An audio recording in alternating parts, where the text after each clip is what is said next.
जनवरी का महीना चल रहा था और ठंड कम होने की वजह और बढ़ता ही जा रहा था। ये कहानी है मध्य प्रदेश में बसा एक छोटा सा गांव, जिसमें बंसी अपनी पत्नी अनु और 2 छोटे छोटे बच्चों के साथ रहता था। बंसी काफी गरीब था, लेकिन उसकी ईमानदारी और दिल में जलता चिंगारी उसे यकीन दिलाता कि आज नहीं कल उसे एक अच्छा काम जरूर मिलेगा। अजी, आपको शर्म नहीं लगती? बच्चे यहाँ भूखे तड़प रहे हैं और आप है कि चुपचाप घर में बैठे हैं। कल कैसे कैसे मैं बचा चावल बनाई हूँ, लेकिन मुझे समझ नहीं आ रहा है कि आज क्या बनाऊं। घर में खाने को कुछ भी नहीं बचा, अब मैं क्या करूं? अनु, तुम भगवान के लिए मुझे मत डांटो। तुम्हें तो पता ही है कि ठंड में काम मिलना कितना कठिन होता है, लेकिन तुम चिंता मत करो, मैं कुछ न कुछ उपाय जरूर निकाल लूंगा। इस खराब परिस्थिति में एक तुम ही तो हो जो मेरी ताकत बनकर मुझे हौसला मेरे साथ खड़ा रहोगी, लेकिन तुम ही टूट जाओगी तो मैं भी टूट जाऊंगा। मैं आपकी मजबूरी समझ रही हूँ, लेकिन मैं क्या करूँ? मेरी इतनी अच्छी सहेली कंचन, वो भी हमारी गरीबी का मजाक उड़ाती है। हम लोग जब साथ में पढ़ाई करते थे तो वो मुझे बोलती थी कि अनु, कुछ भी हो जाए हम दोनों हमेशा एक अच्छा दोस्त बनकर रहेंगे, दुख सुख में हमेशा साथ देंगे। लेकिन आज सुबह जब उसके घर गई कि कंचन बहन मुझे कुछ खाना दे दो, मेरे दोनों बच्चे कल से भूखे हैं, तो आपको पता है वो क्या बोली? कहती है, अनु बहन, तुम जैसे गरीब हो उससे कई गुना गरीब मैं हूँ। मैं तो अभी तुम्हारे पास कर्ज लेने आ ही रही थी, लेकिन तुम भी गरीब हो, मुझे नहीं पता था। जबकि उसके दोनों बच्चे खीर और पूरी खा रहे थे। अब आप बताइए कि लोग हमारी इतनी मजाक उड़ाते हैं, लेकिन फिर भी आप काम की तलाश नहीं कर पाते। यहाँ का ताना तो मुझे सुनना पड़ता है। हे भगवान, आप इतनी कठोर कैसे हो सकते हो? बंसी के पास अपनी पत्नी के लिए कोई जवाब नहीं था। बेचारा मुंह लटकाए फिर से काम की तलाश में निकल जाता है। भूखे पेट उसे चला भी नहीं जा रहा था, लेकिन उसकी हालात ने उसे मजबूर कर दिया था। वह एक रईस और जाने माने सेठ के पास जाता है। उसे पता था कि यहाँ भी उसे काम नहीं मिलेगा, लेकिन फिर भी वह एक कोशिश करता है। मालिक, आप तो एक धनी और महान इंसान है। अगर आप मुझे कोई काम दे दे तो शायद मेरे बच्चों का आज पेट भर जाएगा। 2 दिनों से हम लोग अन्य का एक दाना नहीं खाए हैं। कृपया करके मुझे एक काम दे दीजिए। मालिक, मैं आपका यह एहसान मरते दम तक नहीं भूलूंगा।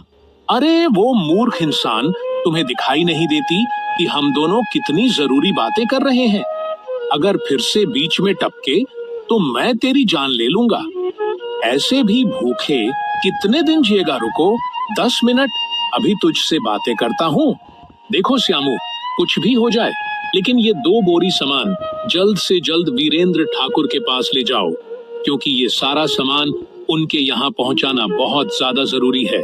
क्योंकि उन्होंने कल ही मुझे बोला था और मैं भूले भूले में भूल गया। अगर 2 घंटे में ये सामान उनके यहाँ नहीं पहुँचा तो मेरी खैर नहीं। लेकिन मालिक, आपको तो पता ही है कि अब उतना समय नहीं कि 2 घंटे में ये सामान पहुंचा सकूं। उनका घर यहाँ से लगभग 16 किलोमीटर दूर है। इतना लंबा सफर तय करने में तो रात के 10 बज जाएंगे। मालिक, आप बुरा मत मानना, लेकिन यह काम असंभव है। अरे नहीं श्यामू, तुम ऐसा नहीं बोल सकते। अगर ये काम नहीं हुआ तो मेरे साथ बहुत बुरा होगा। तुम एक काम करो, एक ऐसा मजदूर खोजो जो यह काम 2 घंटे में कर दे, चाहे इसके लिए मुझे 2 गुनी पैसा क्यों ना देना पड़े, लेकिन यह काम होना ही चाहिए। बंसी वहीं खरा खरा सेठ की सारी बात सुन लेता है। उसे एक कैसा भी काम चाहिए था ताकि वह अपने बच्चों के लिए खाना जुटा सके। सेठ जी, मुझे माफ कीजिएगा, मैं फिर आपके बीच में बोल पड़ा, लेकिन आप उदास मत होइए। मैं अपनी जान पर खले कर आपका काम करूंगा। आप मुझ पर विश्वास कीजिए मालिक, मैं 2 घंटे में यह सामान पहुंचा दूंगा।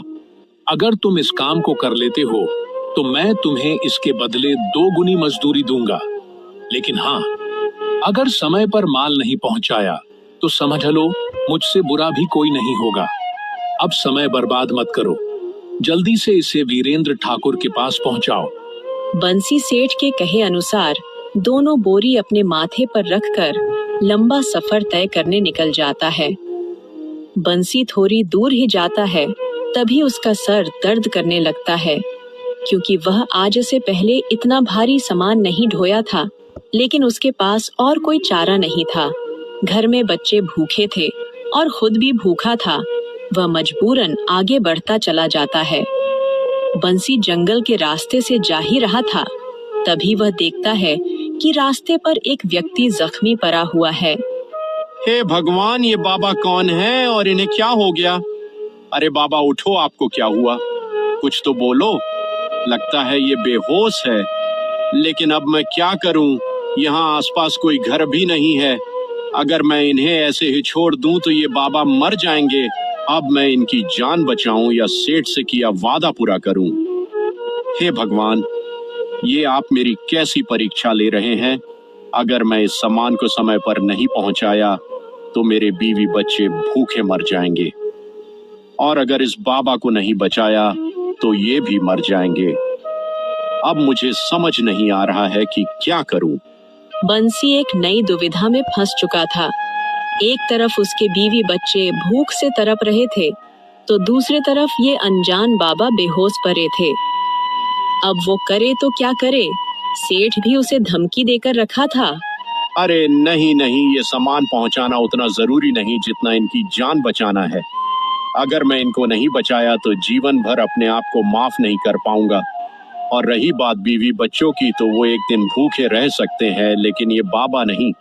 बंसी अपनी इंसानियत दिखाता है और उस अनजान बाबा को एक वैद्य के पास ले आता है। वैद्य जी उन्हें अच्छे से इलाज करते हैं और बंसी से कहते हैं, अरे बेटा, अगर तुम इन्हें समय पर यहाँ नहीं लाते तो इनकी जान बचाना बहुत मुश्किल हो जाता, क्योंकि इनकी हालत देखकर ऐसा लग रहा है कि ये काफी देर से वहाँ बेहोश पड़े थे। हाँ वैद्य जी, मुझे लगता है आप ठीक बोल रहे हैं। मैं जब सेठ जी का माल पहुंचाने जंगलों के रास्ते से जा रहा था, तब ये वहाँ बहुत पहले से ही बेहोश पड़े थे। वो तो भगवान का लाख लाख शुक्र है कि मैंने इनको देख लिया, वरना पता नहीं क्या होता।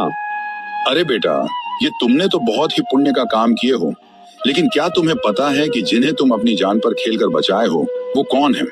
नहीं बाबा, मुझे नहीं पता है कि वह कौन है। मैंने तो बस इंसानियत के तौर पर उनकी मदद की है, बाकी मेरा उनसे कोई वास्ता नहीं। रास्ते में वह बहुत तड़प रहे थे, इसलिए मुझे उनकी यह तड़प देखी नहीं गई और मैंने अपना सारा दुख काम भूलकर इनकी मदद की। वाह बेटा, तुम्हारी नेकी तो मेरी दिल जीत ली। ये कोई आम इंसान नहीं, बल्कि इस गांव के सबसे अमीर और धनवान व्यक्ति है। इनकी लाखों की जमीन, घर और कारोबार है। अगर उन्हें पता चला कि उनकी जान तुम्हारी वजह से बची है तो वो तुम्हें पैसों से नहला देंगे। ये आप कैसी बातें कर रहे हैं बाबा? जब मैं इनको जख्मी हालत में देखा था तब थोड़ी ना देखा कि ये अमीर है या गरीब। बस मैंने अपना इंसानियत दिखाते हुए इनकी मदद की। अब मैं चलता हूँ बाबा, मेरी पत्नी और बच्चे भूखे हैं। जो काम के लिए वादा किया है उसे पूरा करना है। बंसी अपना स्वाभिमान बेचना नहीं चाहता था, इसलिए वो अमीर इंसान के उठने से पहले ही वहां से चला जाता है। वह जब रास्ते से लौट ही रहा था, तभी उसे सेठ मिल जाते हैं और वो काफी गुस्से में थे। अरे ओ बंसी के बच्चे, आज तुम्हारी वजह से वीरेंद्र साहब मुझे इतना भला बुरा कह कर गए हैं। वो तो हमारी पुरखों की देन है जो हमें माफ कर दिए, वरना पता नहीं क्या करते। लेकिन तुम कहाँ मर गए थे? तुमने तो वादा किया था कि समय पर माल पहुंचा देगा, फिर क्यों नहीं पहुंचाया? साहब, वो रास्ते में एक अनजान व्यक्ति जख्मी पड़ा था। अगर मैं उन्हें छोड़कर आपका माल पहुंचाने जाता तो वो मर जाते। वैद्य जी साफ बोल दिए कि बेटा, अगर थोड़ी देर और लेट होती तो उनकी जान बचाना मुश्किल हो जाती। इसलिए मैंने उनको बचाना सही समझा, और जान से बढ़कर कोई काम नहीं होता। अरे चुप करो नालायक, अगर बूढ़ा मर जाता तो क्या हो जाता? मैं तो बेइज्जती होने से बच जाता। न जाने वीरेंद्र बाबू मेरे बारे में क्या सोच रहे होंगे। आज से पहले कभी उनकी हुक्म नहीं टाला, लेकिन इस बार तुम्हारी वजह से मुझे शर्मिंदा होना पड़ा। वाह मालिक, वाह, आप तो एक नंबर के पापी इंसान हैं। किसी की जान आपको प्यारी नहीं, लेकिन अपनी इज्जत प्यारी है। खैर, आपसे यह उम्मीद नहीं थी। अब आप मुझ पर रहम कीजिए और मुझे मेरी मजदूरी का पैसा दे दीजिए। वहाँ मेरी पत्नी और 2 छोटे छोटे बच्चे भूख से तड़प रहे हैं। तुम्हारी हिम्मत कैसे हुई मुझसे उस चीज का पैसा मांगने का जो तुमने किया ही नहीं। वो तो तुम्हारी पहली गलती और तुम पर तरस खाकर तुम्हें छोड़ रहा हूँ, वरना तुम्हारी इस गलती के लिए तुम्हें इस गांव से धक्के मारकर भगा देता। इतना सेठ कहकर वहां से चला जाता है। अब बंसी फिर से निराश हो जाता है, क्योंकि वह मेहनत तो बहुत किया था, लेकिन मेहनत का फल उसे नहीं मिला। बेचारा उदास फिर से घर लौट जाता है। जब उसकी पत्नी उसे निराश और खाली हाथ देखती है, तो बंसी से पूछती है, अजी, फिर आप खाली हाथ वापस आ गए? हे भगवान, आपको मेरे पर नहीं तो कम से कम मेरे मासूम बच्चे पर तो तरस खाए होते। कल से भूखे आंसल लगाकर बैठे हैं कि कब उसके पिता उसके लिए खाना लाए और वो अपनी भूख मिटा सके। मैं क्या करूं अनु, आज बहुत मेहनत किया हूं, लेकिन पता नहीं क्यों मुझे फल नहीं मिला। लेकिन तुम चिंता मत करो, भगवान पेट दिए है तो भोजन का इंतजाम भी वही करेंगे। बस हमें धीरज रखना है। नहीं जी, आप भगवान भरोसे रह सकते हो, लेकिन मैं नहीं। आप इतना जरूर याद रखना, अगर मेरे बच्चों को कुछ हुआ तो इसका जिम्मेवार सिर्फ और सिर्फ आप होंगे। एक नजर फेर कर देखो तो सही, कैसे मुंह लटकाए बैठे हैं। बंसी अपने बच्चों को देखता है तो उसका कलेजा फट जाता है, क्योंकि भूख के मारे उनका शरीर कमजोर होने लगा था। लेकिन बंसी बेचारा कर भी क्या सकता था, उसकी तकदीर ने उसे जकड़ कर रखा था। इधर बंसी ने जिन्हें मरने से बचाया था, उन्हें अब होश आ चुकी थी और वो वैद्य जी से सारी बात पूछने लगते हैं। अरे बाबा, मुझे क्या हुआ था और मैं यहाँ कैसे आया? मैं तो जंगल में टहलने गया था, लेकिन अचानक मेरा सर दर्द करने लगा और मैं वहीं बेहोश हो गया। उसके बाद क्या हुआ मुझे कुछ याद नहीं। आप महात्मा मुझे बताने का कष्ट करें। बाबा सारी बात उनको बता देते हैं कि कैसे बंसी ने अपना काम दांव पर लगाकर उनकी मदद किया, लेकिन आज उस पर काफी मुसीबतें खड़ी हैं। वो बहुत ही ईमानदार है सेठ जी। उसे मैंने काफी समझाया कि बेटा अभी मत जाओ, आप जब होश में आएंगे तो उसकी मदद करेंगे। लेकिन उसने कहा कि मैं अपना स्वाभिमान नहीं बेचूंगा। मैंने आपकी मदद एक इंसानियत के लिए किया, बाकी मुझे काम करने जाना है। और इतना कहकर चला गया। लेकिन सेठ जी, उसकी आवाज एकदम धीमी थी, जैसे मानो कि उस पर काफी मुसीबतें आई हों। और हाँ, वो ये भी कह रहा था कि उसकी पत्नी और छोटे छोटे बच्चे कल से भूखे हैं।